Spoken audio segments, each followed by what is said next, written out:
Imagine, just for a second, that you run a company, and over the last 12 months, you have burned through so much cash that your accounts actually went negative to the tune of $7.6 billion.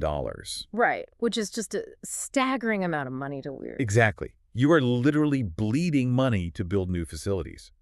By any normal logic, Wall Street should panic. Investors should be fleeing.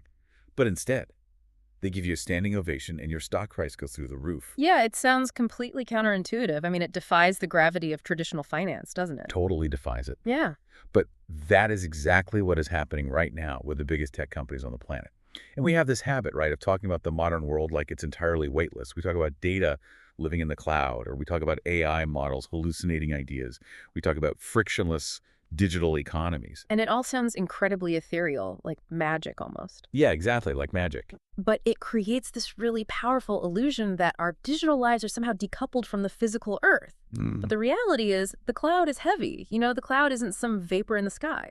It's made of millions of tons of poured concrete, structural steel, copper wiring, and just massive continuous rivers of electricity. Spot on. And that violent collision, that crash between our limitless digital demand and the very strict, very stubborn physical realities of our world, that is exactly the mission for today's deep dive. It's going to be a fun one. It is. Yeah. Because we are jumping into a really fascinating multi-topic compilation from the 6 a.m. news brief that was published by the Daily Tech Reader on July 31, 2026. And I have to tell you, for you listening, the contrast across these reports is jarring. Oh, absolutely. Because everyone is obsessed with the digital AI boom. But if you look at where the smart money is actually going, the real story is buried in raw hardware, oceanic shipping lanes, and heavy physical cash flow. So, okay, let's unpack this, starting with the titans of tech, because we really have to break down that $7.6 billion cash burn I mentioned. We really do, because we're looking at a fundamental generational shift in how the biggest companies on Earth are spending their capital. I mean, they are hitting a physical wall, and they know it. Yeah. So let's look at Amazon. Their Q2 2026 numbers just dropped. Total quarterly revenue hit roughly $201 billion. Just massive. Right, just in one quarter. And the main engine driving that train is Amazon Web Services, AWS, their cloud computing division. AWS revenue skyrocketed 37% to over $42.2 billion. The growth is just exploding. And that explosion in demand is driven almost entirely by artificial intelligence workloads. Every startup, every enterprise, every government agency suddenly wants to run massive AI models, and they're renting the computing power from Amazon to do it. But here is the catch. To keep up with all those businesses demanding cloud and AI power, Amazon had to raise its 2026 capital spending plan to $220 billion. I mean, let me repeat that for the audio. $220 billion. It's a number that's almost hard to comprehend. It really is. They spent over $53 billion just in this past quarter on infrastructure alone. Right, and we should probably define what infrastructure means here, because they aren't just buying software licenses, they are scrambling to build physical data centers. I mean, they're buying land, they're pouring concrete, securing massive water rights for cooling systems, and buying millions of physical servers to house the AI. Yeah. And that scramble has just a mind-bending financial cost. A cost so high that it broke their cash flow. Because of this massive spending spree, Amazon's trailing 12-month free cash flow actually turned negative. And just so we're all on the same page, negative free cash flow basically means that over the last year, more actual cash went out the door to pay for things than came in from their operations, right? Right. So they went negative by $7.6 billion. But, as I mentioned at the top of the show, investors sent Amazon stock soaring anyway. Which brings us to the flip side of this equation. Yes, let's talk about Apple. Because Apple reported an incredible quarter. Over $109.42 billion in revenue, up more than 16%. They sold a record $54.25 billion worth of iPhones. Yeah, and Mac sales are up almost 28.7%. They are literally minting money. But Apple warned that supply chain constraints are going to limit their September quarter growth to around 9 to 11% instead of the expected 12. And Wall Street punished them. Their stock dropped. So we have two wildly different outcomes based entirely on physical constraints. Right. And it feels, I don't know, it feels like trying to drink a fire hose through a coffee straw. That's a good way to put it. Well, the fire hose is this massive consumer and enterprise demand for AI, and the straw is the physical limitation of advanced chips and data centers.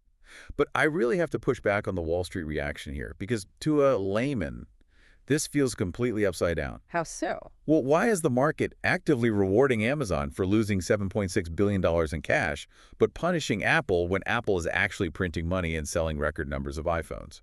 Are investors just, I don't know, giving Amazon a free pass on a massive money pit? Building hardware isn't even Amazon's original core business. What's fascinating here is how the market is ruthlessly distinguishing between these mega-cap companies based on one crucial metric, and that's who actually controls their own physical destiny. Wall Street is looking at Amazon and saying, yes, you have negative cash flow right now, but you are spending that money to vertically integrate. So unpack vertically integrate for a second. What does that look like on the ground? It means owning every step of the process. So Amazon isn't just buying off-the-shelf hardware from other companies anymore. They are aggressively investing in custom hardware, actually designing their own physical chips, like their Trainium processors. Oh, right. They're doing that as a direct alternative to buying those wildly expensive AI accelerators from NVIDIA. Exactly. Amazon realized that if they rely entirely on NVIDIA for chips, they are at NVIDIA's mercy. If NVIDIA has a shortage, Amazon's cloud just stops growing. Right. So by building their own chips, Amazon is taking physical control of the choke point. The market sees that $7.6 billion negative cash flow not as a loss, but as a massive defensive moat being built around their business. To use your analogy, Amazon isn't just trying to find a bigger coffee straw. They are spending billions to buy the plastic factory so they can manufacture their own massive pipes. Okay, that clarifies so much. Yeah. And how does that contrast with Apple right now? Well, look at Apple's current bottleneck.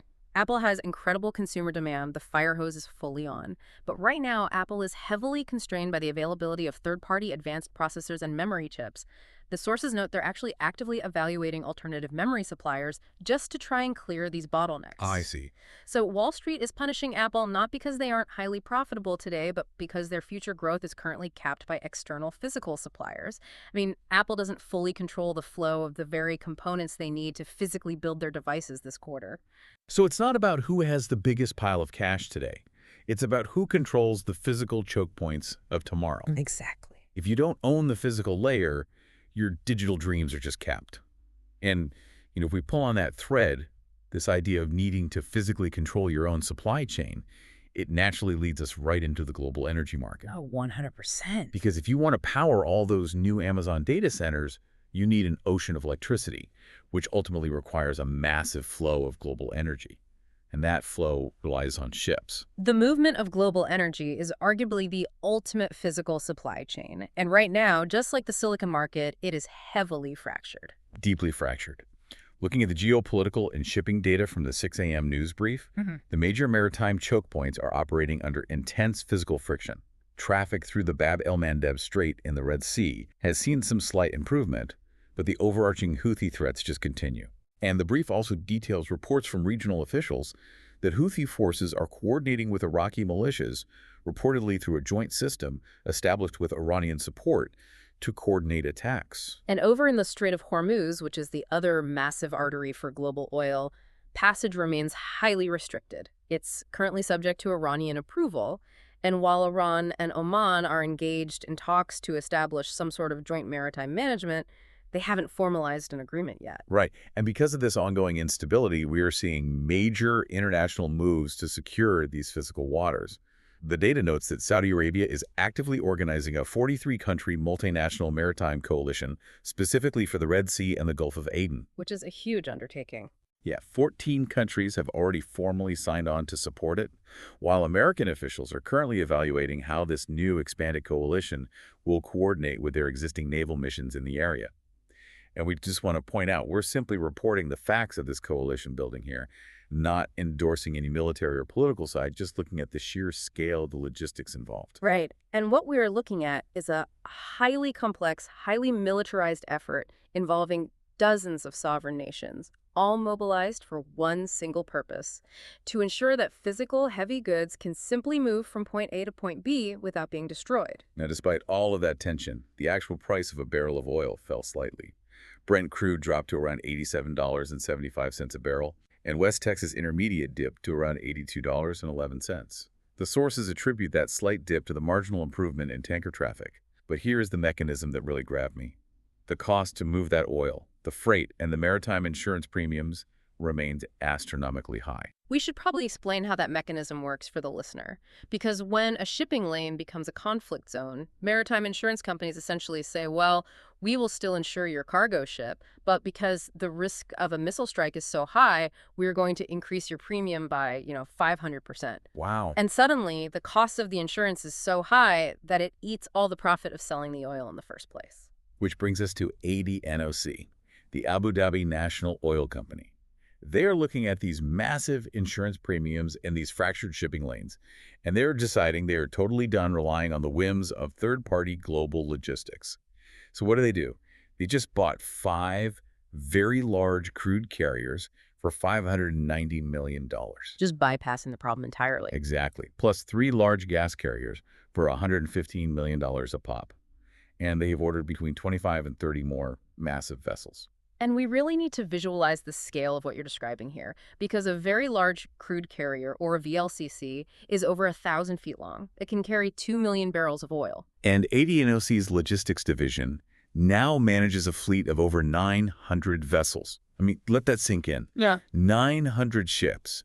If you line them up end to end, you're talking about a floating steel city that spans hundreds of miles. It's staggering. I mean, are energy producers essentially being forced to transform into massive, self-reliant logistics empires just to guarantee they can get their product to the buyer? If we connect this to the bigger picture, it is the exact same underlying mechanism we just saw with Amazon and their computer chips. Oh, wait, really? I see where you're going with this. Right. I mean, Amazon recognized that relying entirely on external chip makers like NVIDIA was a bottleneck. It was a vulnerability, so they started building their own Trainium chips. They internalized the physical choke point. And ADNOC is doing the exact same thing with the ocean. Precisely. ADNOC is looking at the global shipping market, looking at the elevated freight and insurance costs, looking at the geopolitical friction in the Red Sea and the Strait of Hormuz, and realizing that relying on third-party commercial shippers is a vulnerability. Yeah. So they are internalizing their logistics. By purchasing a massive private fleet of 900 vessels, ADNOC gains direct physical control over its deliveries. They can bypass the middlemen and dictate their own risk. In 2026, whether you are trying to move petabytes of AI training data or millions of barrels of crude oil, absolute physical control is the ultimate premium. That is such a clarifying parallel. The tech giants and the energy giants are both realizing that the public, interconnected supply chains they used to rely on are just no longer dependable enough for the scale they operate at. But, we've talked about human-made physical constraints so far, securing silicon and manufacturing, securing shipping lanes. But as we keep expanding this massive industrial footprint, we are hitting the hardest, most unforgiving physical constraint of all. Talking about the environment. The literal Earth. Nature is reacting to all of this heavy industrial friction. The scientific and public health data in this briefing is, well, it's sobering. It paints a picture of biological systems that are buckling under the weight of our physical footprint. Yes. Let's look at Europe, which is currently dealing with massive, devastating wildfires. The brief specifically highlights the land fire, located west of Bordeaux in France. And this single fire destroyed approximately 42,000 hectares of pine forest. Hundreds of homes were damaged. But the climate feedback loop described in the sources is what really terrified me. The briefing notes that European wildfires have released 18 million metric tons of carbon dioxide during 2026 alone. And we have to explain why that specific metric matters so much to the global climate system. Because a mature pine forest is naturally a long-term carbon sink. Over decades, it pulls carbon dioxide out of the atmosphere and safely stores it in the physical wood, the roots, and the soil. It's nature's own carbon capture technology. Exactly. But when that forest burns, the mechanism aggressively reverses. All of that stored carbon, decades of it, is violently and rapidly released back into the atmosphere in a matter of days. The ecosystem just flips. The very infrastructure that was helping to cool the planet suddenly becomes a massive emitter, warming it further, and the conditions that trigger this reversal are becoming our new normal. The data on that is wild. Scientists estimate that these windy weather following a wet winter that grew a lot of underbrush, those are now twice as likely in southwestern France and in central Spain. Those conditions are a shocking 20 times more likely. 20 times. That completely rewrites the agricultural and residential map of the region. It really does. And it's not just the invisible carbon entering the atmosphere, it's the immediate, brutal physical impact on human health. Because of the smoke from these fires, particulate pollution has been pushed far above European safety limits. We're talking about PM 2.5. Right, and we shouldn't just gloss over PM 2.5 as dust. Right. Could you explain what PM 2.5 actually does to the human body? So PM 2.5 refers to microscopic particles that are 2.5 microns or less in width. They are so small that when you breathe in the smoke from these fires, the particles bypass your body's natural defenses. They don't just irritate your throat, they penetrate deep into the alveoli of your lungs, and they can actually cross over directly into your bloodstream. Oh, gross. Yeah. And once in your blood, they cause systemic inflammation. It's basically like breathing in microscopic shards of toxic glass. And during these fires, Bordeaux recorded PM 2.5 concentrations above 300 micrograms per cubic meter. The city of Limoges hit over 400. And to put that in perspective, anything over 25 or 30 is considered unhealthy by most global standards. Right. 400 means stepping outside is actively damaging your cardiovascular system. It causes respiratory failure, strokes, heart attacks, and the strain on biological systems in this briefing doesn't stop with the air. No, the brief points to multiple failures and fundamental biological safety nets. Over in the United States, the state of Michigan is currently managing an outbreak of more than 8,100 cases of cyclosporiasis. Which is a nasty parasitic intestinal illness, usually tied to contaminated fresh produce. Right. And federal investigators have had to expand their inquiry to 4 other states just to track the origin of the parasite in the food supply. And perhaps even more concerning than the food supply, the U.S. just hit a 35-year high in measles cases. They've recorded 2,318 cases. And the mechanism for why that is happening is entirely preventable. Completely preventable.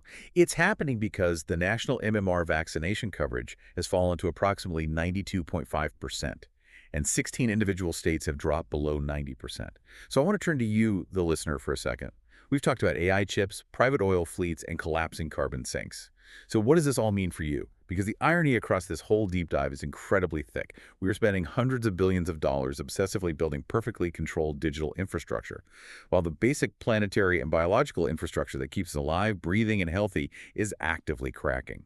This raises an important question about how we fundamentally define infrastructure.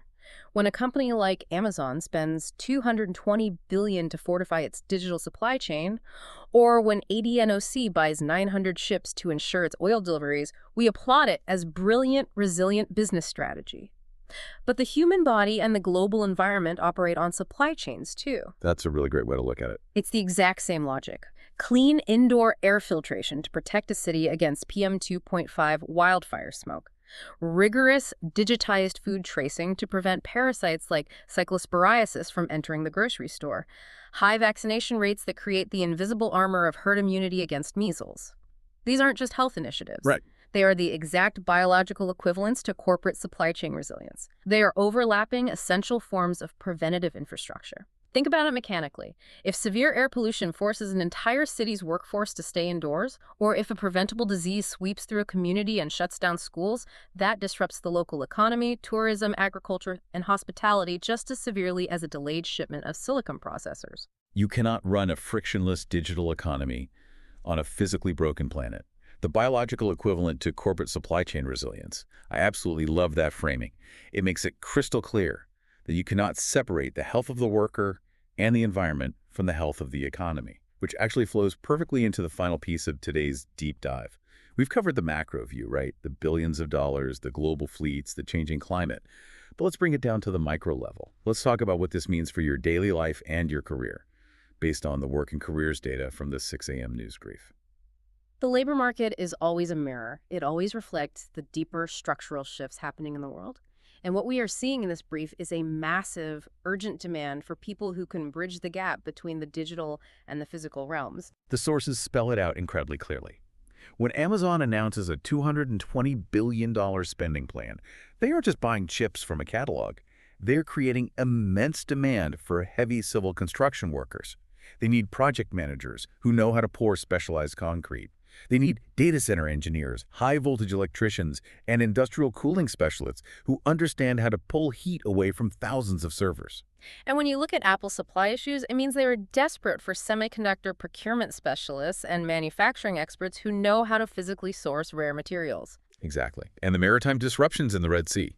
That is driving an intense need for maritime shipping analysts, logistics planners, risk actuaries, and fleet managers for companies like ADNOC. So the ultimate takeaway here is this. In 2026, the most durable, bulletproof career advantage isn't just knowing how to code or just understanding digital AI models. It's the ability to connect that digital growth with physical reality. Can you secure the physical components? Can you finance the heavy infrastructure? Can you ensure reliable, real-world operations in a climate-stressed environment? That synthesis is where the premium value is right now. The era of pure software eating the world is giving way to an era where software has to actually digest the heavy, messy physical complexities of the real world. But as we wrap up, I want to leave you with one final, slightly provocative thought to mull over based on everything we connected to. All right, lay it on us. Think about the massive scale of the corporate internalization we've walked through today. Amazon is building its own custom silicon foundries because the global supply chain isn't fast enough. ADNOC is buying a private armada of 900 massive ships because international waters aren't secure enough. Yeah. If these mega corporations are aggressively internalizing their physical supply chains to avoid external bottlenecks, are we moving toward a future where these companies essentially operate as independent nation-states? Think about it logically. If they continue to rely entirely on their own private physical infrastructure, their own private power grids, their own private logistics networks, at what point do they completely detach from the public systems that seem to be increasingly fractured and unreliable? Wow. That is a wild, wild thought to chew on. The corporate nation-state, completely vertically integrated, from designing the microscopic silicon in the server to owning the power plant that runs it, all the way to owning the massive steel ship on the ocean that delivers the fuel. A fascinating, slightly terrifying glimpse into where all of this physical consolidation might be heading. And that is where we will leave it for today. Thank you so much for taking this deep dive with us, for exploring the friction between the digital dream and the very stubborn physical world. Stay curious, stay informed, and we will catch you on the next one.